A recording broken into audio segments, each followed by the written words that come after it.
Irmãos, ainda de pés, vamos abrir a palavra de Deus na carta de Paulo aos Romanos, capítulo 5. Vamos ler até o verso 11. Romanos 5, do 1 ao 11. Justificados, pois, mediante a fé, temos paz com Deus por meio de nosso Senhor Jesus Cristo, por intermédio de quem obtivemos igualmente acesso pela fé a esta graça na qual estamos firmes e gloriamo-nos na esperança da glória de Deus. E não somente isto, mas também nos gloriamos nas próprias tribulações, sabendo que a tribulação produz perseverança, e a perseverança experiência, e a experiência esperança. Ora, a esperança não confunde, porque o amor de Deus é derramado em nosso coração pelo Espírito Santo que nos foi outorgado. Porque Cristo, quando nós ainda éramos fracos, morreu a seu tempo pelos ímpios.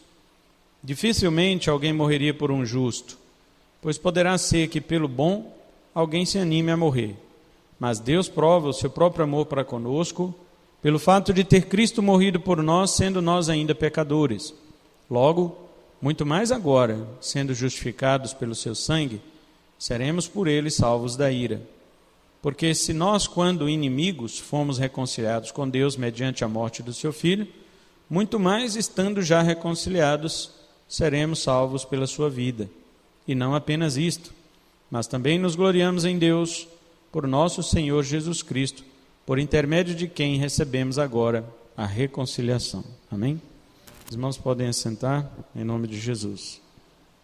Essa noite nós vamos falar sobre os 3 orgulhos do cristão.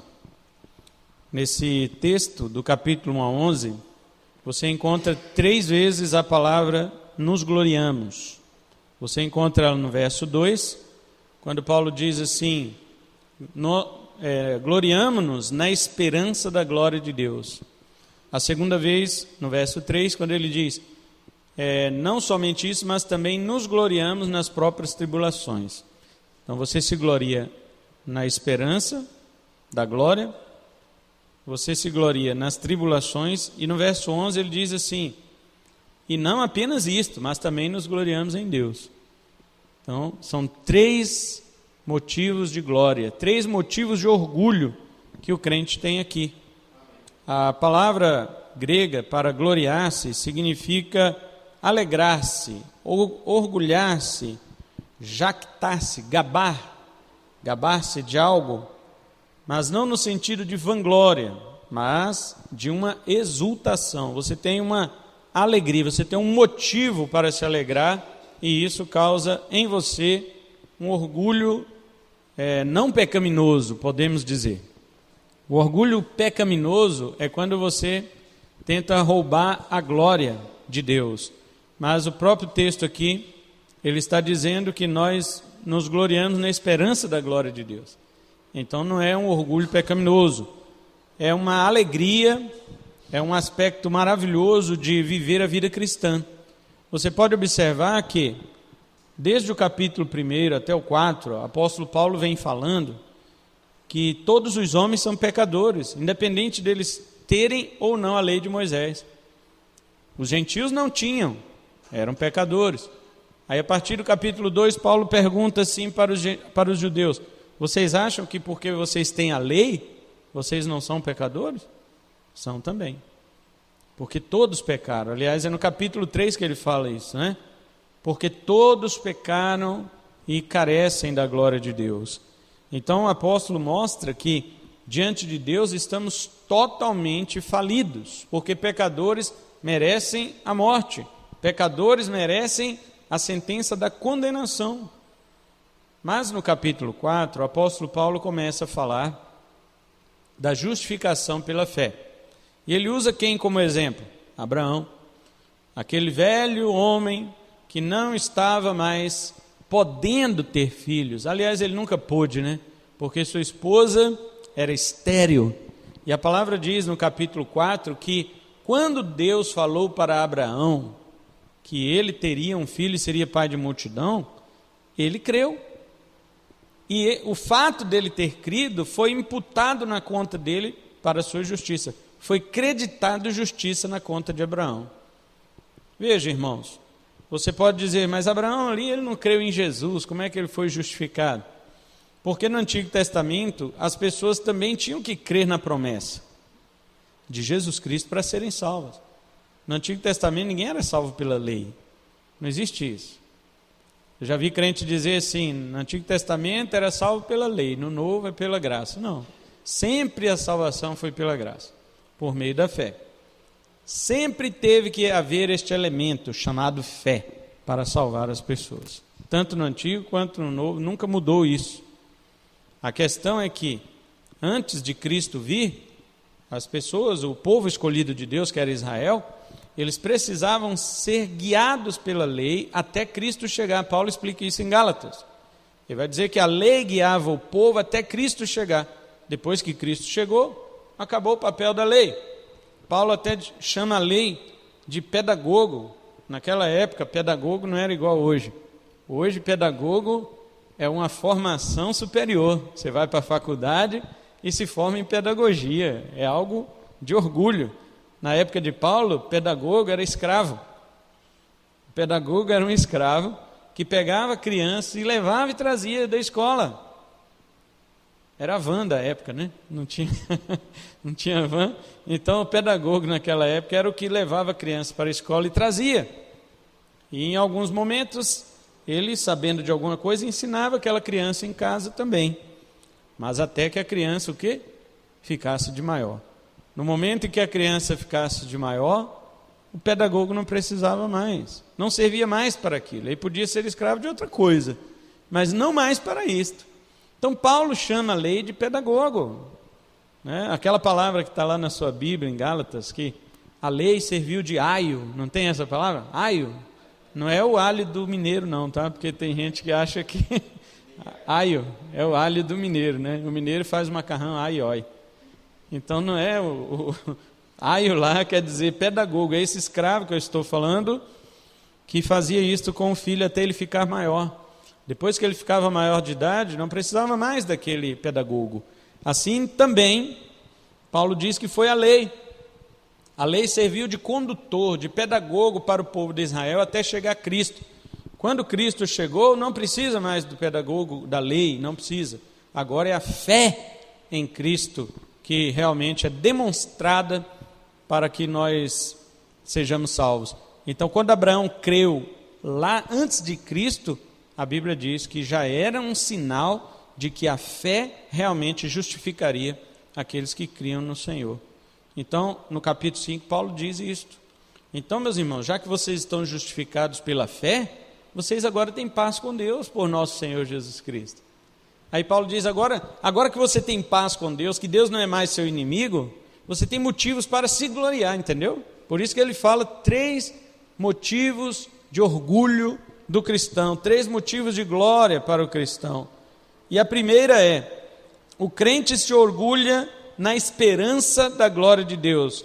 Verso 2, ele diz assim, depois que ele fala que você foi justificado por Jesus, pela fé, né, para ter paz com Deus, aí ele diz assim, por meio de Jesus, obtivemos igualmente acesso pela fé a esta graça na qual estamos firmes.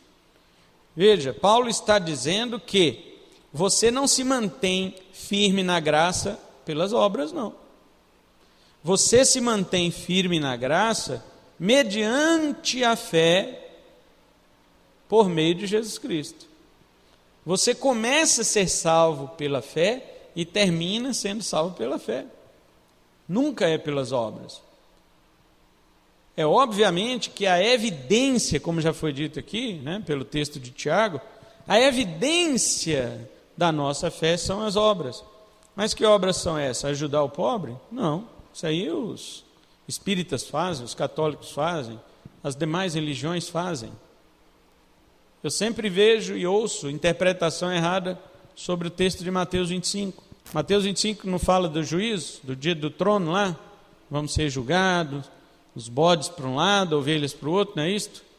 E aí, por que, Senhor, que eu não vou ser salvo? Ah, porque eu tive fome e não me deste de comer. Aí o cara acha que aquilo lá está falando dos pobres da rua. Não, Eles perguntam para Jesus: Senhor, quando foi que nós te vimos com fome e não te demos de comer? E Jesus diz: quando vocês deixaram de fazer a um dos meus pequeninos irmãos. Jesus está falando de crente, ele não está falando do mundano pobre. Não é errado você ajudar um mundano pobre, mas isso não tem nada a ver com ajudar Jesus. Você pode e deve ajudar um pobre mundano, mas para que você esteja de fato fazendo a sua boa obra para Jesus, você tem que ajudar um crente pobre, entendeu? E, como Paulo diz em Gálatas 6,10, começa dentro da sua igreja. Ah, então tá, tem irmão na sua igreja passando necessidade, você vai ajudar de outra. Não é porque ele não é irmão, ele é também, mas ele já tem a igreja dele, com outros irmãos que vão priorizá-lo. Nós vamos priorizar aqui, eles vão priorizar lá, cada igreja local prioriza a sua igreja local. Viu como as pessoas interpretam errado o texto bíblico? Em que passagem do Novo Testamento diz que são os pobres do mundo que nós vamos, que quando nós atendemos, estamos atendendo a Cristo? Nenhuma. Todas as passagens se referem para ajudá-los, sempre são os pobres cristãos. Está vendo como as pessoas são enganadas sobre isto? Justamente pelo que o presbítero Alex acabou de falar, porque elas são gananciosas, não querem ajudar a sua igreja local onde ela mesma congrega, e diz que está fazendo a vontade de Deus, pegando o seu dízimo ou a sua oferta e entregando para um pobre lá fora que não quer nada com Jesus. Está errado. Isso não tem base bíblica. Para começar, se está numa igreja que você não confia na administração dela, então por que você está lá? O cara fala: eu estou na igreja, mas não contribuo nela. Então, se você não contribui nela, é porque você não confia na administração dela. E o que você anda junto com quem não está de acordo? Que a palavra diz: 2 não andarão juntos se não estiver de acordo. Mas vamos deixar isso para lá, que o presbítero Alex já explicou, e eu vou pregar sobre outra coisa, né? Então, o que eu me refiro é que, quando nós agora somos levados pela fé a crer em Cristo, e com isso justifica-se os nossos pecados, diante de Deus já não somos mais culpados, passamos a ter paz com Ele. Paz com Deus. Então esta paz que nós temos com Deus nos leva a manter-nos firmes nesta graça. Nós temos acesso pela fé a esta graça, que é a graça da salvação, na qual estamos firmes e gloriamo-nos na esperança da glória de Deus. Eis aqui a primeira fonte de orgulho do crente. A palavra sempre promete que todos nós participaremos da glória de Deus na consumação de todas as coisas. Todo verdadeiro crente tem essa esperança. Todo crente verdadeiro espera o dia que Jesus vai voltar, para que ele tenha a plenitude da glória de Deus. Nós já temos a glória de Deus aqui hoje, mas não em sua plenitude. Então, observe que quase todas, ou praticamente todas as vezes que aparece a palavra esperança no Novo Testamento, ela se refere a essa expectativa que você tem que ter da vinda de Cristo, que você será levado para a glória eterna. Toda vez que você encontrar a palavra esperança, lembre que é isto, está falando da volta de Cristo. Porém, enquanto vivemos aqui na esperança, nós deveremos refletir esta glória no nosso proceder perante as pessoas. Jesus diz assim, em Mateus 5,16: assim, pois, resplandeça a vossa luz diante dos homens, para que vejam as vossas boas obras e glorifiquem ao vosso Pai que está nos céus. Então, crente reflete a glória de Deus em todas as suas boas obras. Você pode estar se perguntando, então, o que são as boas obras, já que não é ajudar o pobre mundano? Boas obras, irmãos, eu vou dizer para você em um resumo de uma frase somente. Boas obras que Deus aceita do crente é tudo que o crente faz depois que ele se converte, que ele faz pela nova criatura, sabe? Claro que se você faz pela velha criatura é pecado, mas se você depois de convertido faz qualquer coisa pela nova criatura, isso é boas obras. Qualquer coisa. Eu posso vir, por exemplo, amanhã, que é domingo, eu vim aqui de tarde, na hora depois do almoço ali, abri a igreja aqui e vim tocar teclado aqui para louvar a Deus. Isso é boas obras. Eu estou exaltando, adorando a Deus com a minha nova criatura. Eu posso passar 1, 2 horas em meu quarto orando, lendo a palavra com a minha nova criatura. Isso é boas obras. Está vendo como nós temos a mente católica e espírita de que achar que boas obras é ir lá fazer alguma coisa para o pobre, lá fora? Qualquer coisa que eu faça que seja com a minha nova criatura é boas obras. Até mesmo eu vou almoçar, mas é para a glória de Deus, com a minha nova criatura, boas obras.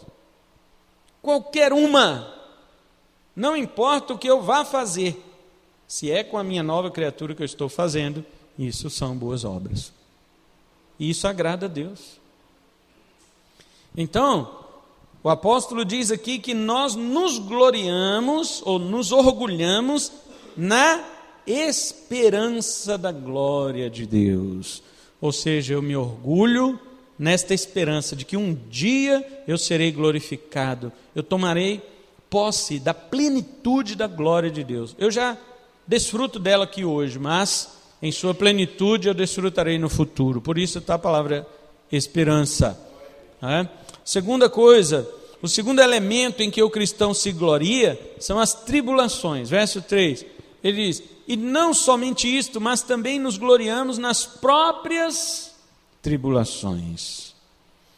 Mas por que teríamos que ser considerados, aos olhos do mundo, como masoquista? Que crente masoquista é este?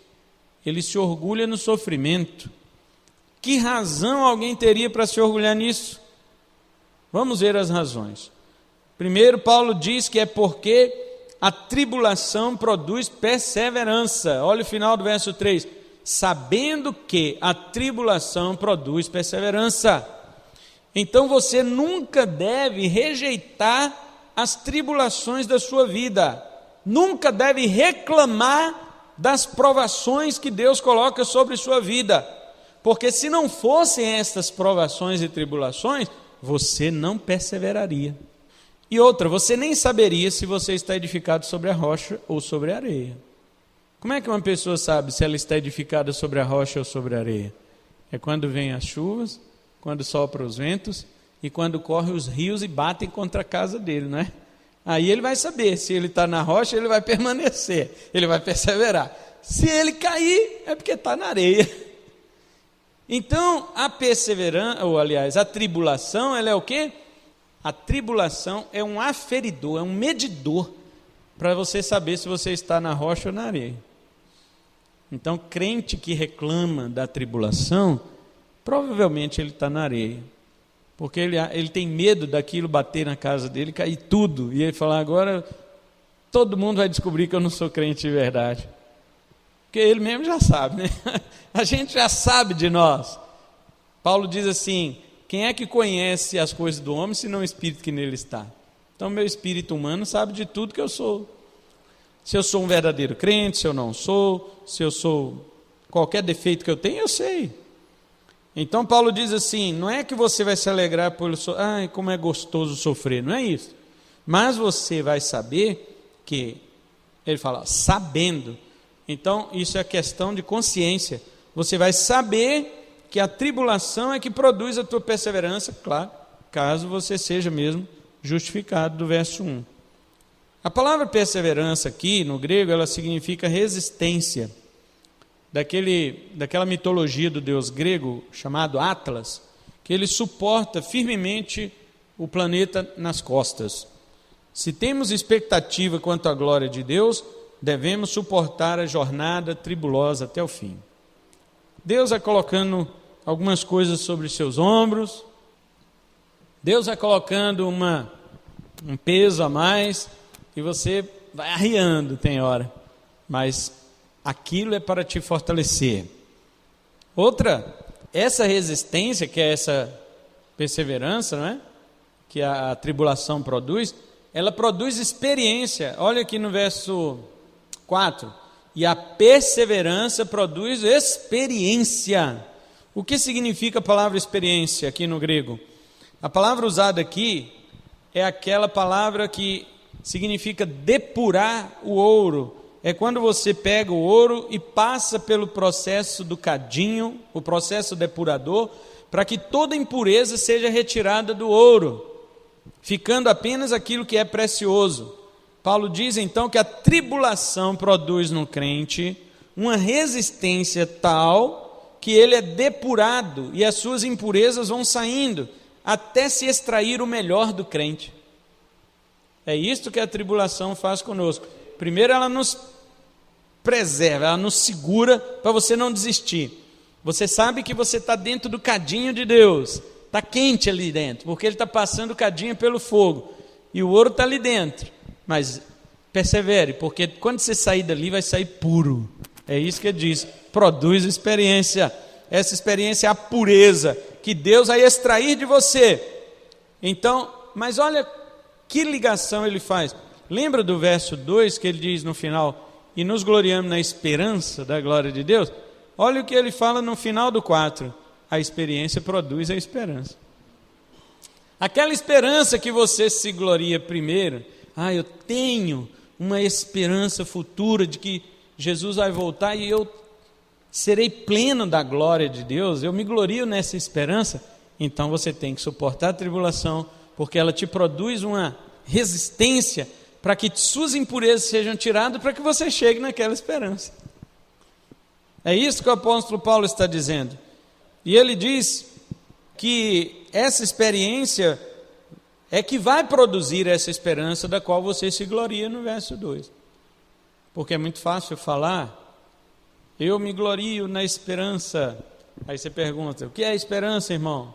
Tem muitos que não sabem, mas alguns irmãos já sabem. A esperança é a volta de Cristo. Eu me glorio, porque um dia Jesus vai voltar, eu irei com Ele, serei glorificado e tal.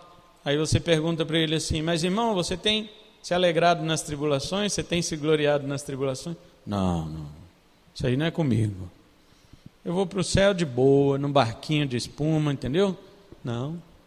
Paulo está dizendo que para chegar naquela esperança que você se gloria, você precisa ser atribulado. Você precisa se mostrar perseverante, ser experimentado, purificado, e então você será conduzido a esta esperança. Ninguém vai entrar no céu impuro, irmãos.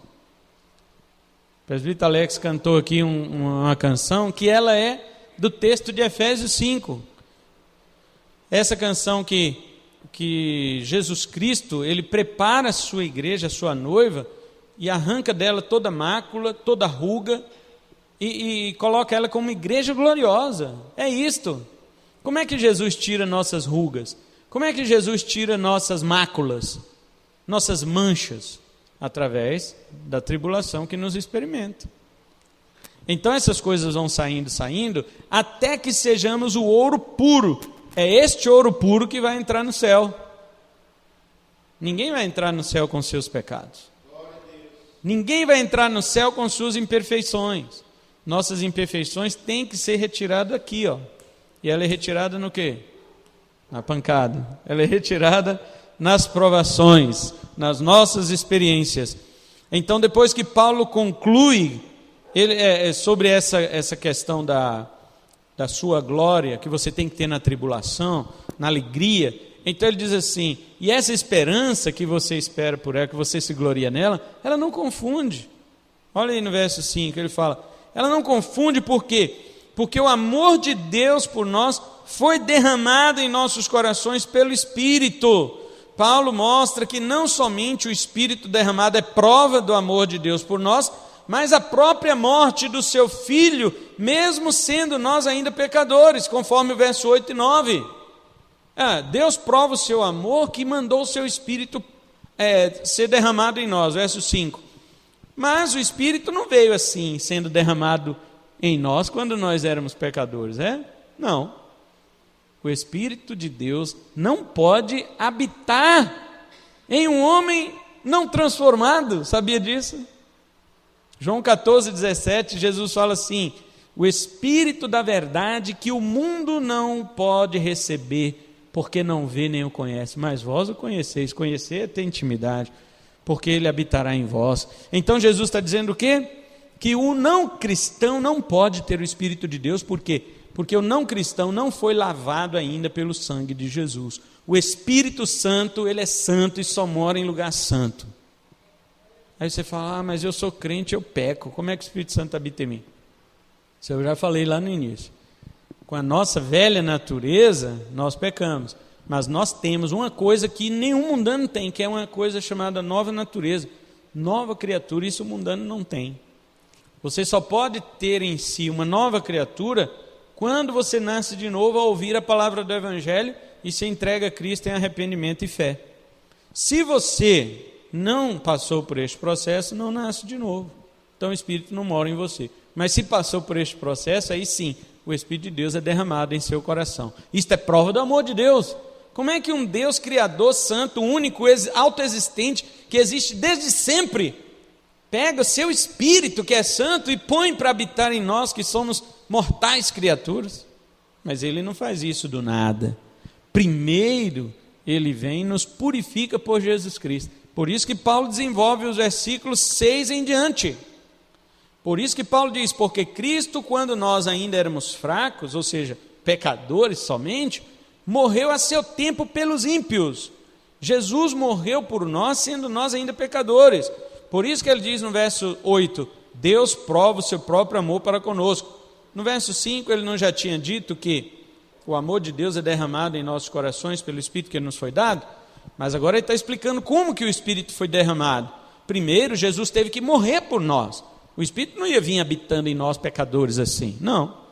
Primeiro, Jesus tinha que morrer, nos limpar de todo pecado. Então, pela fé nós o recebemos, verso 1, justificado pela fé, passamos a ter paz com Deus, então ele derrama o Espírito dele sobre nós. Amém?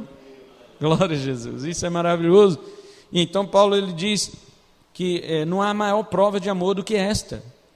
Deus prova o seu próprio amor por nós, que Cristo morreu por nós, sendo nós ainda pecadores. Então essas coisas são maravilhosas. Agora você não precisa ter dúvida do amor de Deus, sabia? Porque se Deus teve coragem de entregar o Filho dele por você, enquanto você ainda era pecador, quanto mais agora que você é justificado. Verso 9.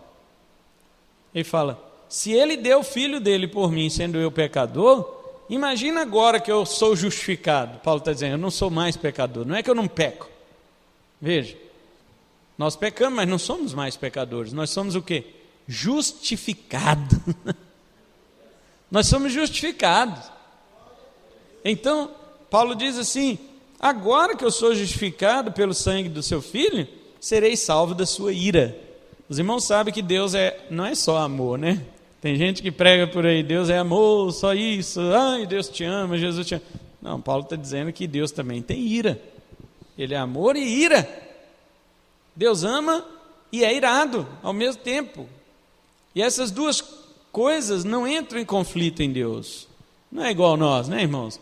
Nós, quando estamos amando, carregamos no colo, levamos flores, comemos chocolate, e quando estamos irados, quebramos prato, jogamos tudo para o alto, e fecha a porta e derruba não sei o quê. Deus não. O amor de Deus é tão centrado, quanto quando ele está irado, ele também é tão centrado, a mesma coisa. O amor de Deus é tão grande, tão profundo, que ele dá seu Filho, sem a gente merecer, para morrer por nós e perdoar nossos pecados, ainda põe o Espírito dele dentro de nós para nos levar para o céu, de tanto amor que ele é. Mas ele é tanto ira também, que ele não dá o Espírito dele para o mundo, que não se converte a Jesus Cristo, e condena o ímpio no inferno para sempre, para nunca mais ter chance. E Deus está normal, você olha para ele, está normal. Amando e irado é a mesma coisa. Não é igual a nós. Porque tudo em Deus é santo como Ele. Agora você não precisa ter medo mais da ira de Deus. Porque Paulo falou assim, se quando você era pecador, que já merecia a ira, Deus te amou e deu o Filho dele, ele vai fazer o que agora? Ele só vai acabar de te salvar. Ele não vai desistir no meio do caminho mais. O pior ele já fez, foi dar o Filho dele. Agora ele vai terminar de te salvar. Na ira dele você não está, pode ficar tranquilo. Então, é onde ele chega no final e diz no verso 11, E não apenas isto, mas também nos gloriamos em Deus.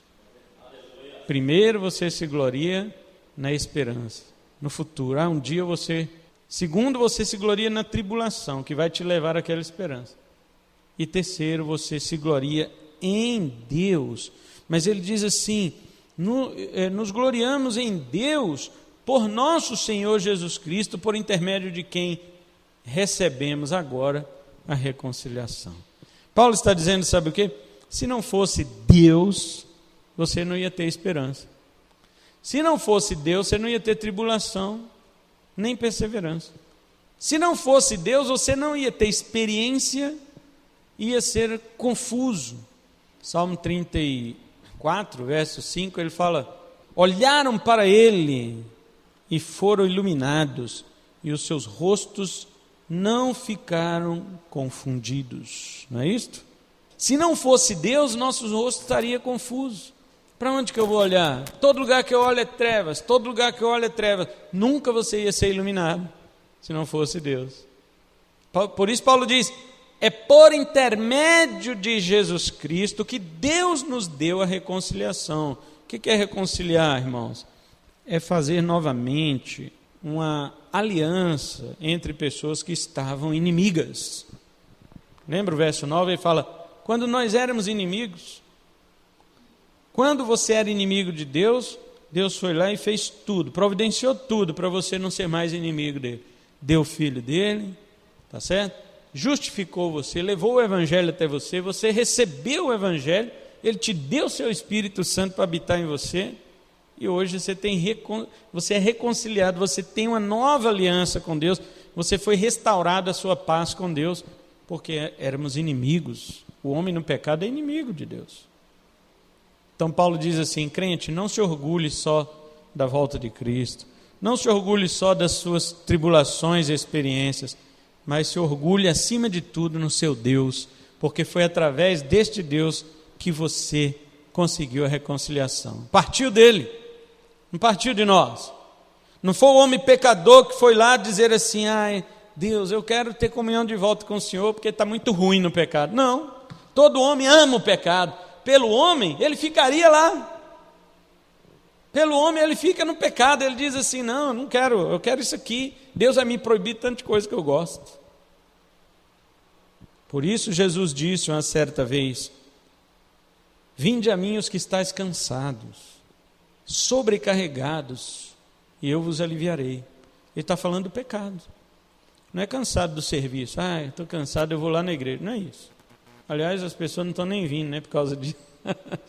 Na verdade, Jesus está falando do cansaço do pecado. Ele está dizendo, se você está cansado e oprimido, vem a mim que eu te aliviarei. Portanto, irmão, glorie-se com humildade nesses 3 elementos da sua jornada. Na esperança, que um dia você vai participar da glória de Deus. Nas tribulações, como meio de aperfeiçoamento da sua vida espiritual. E no próprio Deus, por meio de Cristo, porque por meio de Cristo Ele te concedeu a reconciliação. Ele te fez você ter paz com Ele. Não foi você que foi lá pedir, foi Ele que ofereceu. Veio de Deus. Não entenda os pregadores que dizem, né? Você escolhe se você quer vir a Cristo ou não. Nunca, ninguém escolhe. Jesus disse em João 5,40, vós não quereis vir a mim para terdes vida. Ninguém quer. Agora, quando Deus quer, aí Ele começa a fazer você se sentir incomodado com o pecado. Ele começa a fazer você ter sede da palavra dEle. Aí Jesus grita, quem tem sede, vem a mim e beba. Aí aqueles em quem Deus está provocando sede vão vir. Aí Jesus diz, vinde a mim os que estáis cansados. Aí aqueles em quem Deus começa a apertar o calo e eles se cansam do pecado, eles vêm. Mas por si mesmo o homem não vem. Depende de Deus. E quando Deus faz isto, é grande prova do seu amor para conosco. Cristo morreu por nós, sendo nós ainda pecadores. Imagina, eu posso dizer assim, Cristo morreu por nós, nós nem éramos nascidos, né? Agora, Paulo que escreveu essa carta, Paulo já era nascido quando Cristo morreu por ele, mas Paulo não conhecia ainda, né? Jesus, porque Paulo morava na Cilícia, em Tarso, e Jesus morava em Israel. Então eles não se conheceram, mas Paulo já existia, Paulo era um pecador. Ele diz, Cristo morreu por mim, sendo eu pecador. Gente, isso é a maior prova de amor.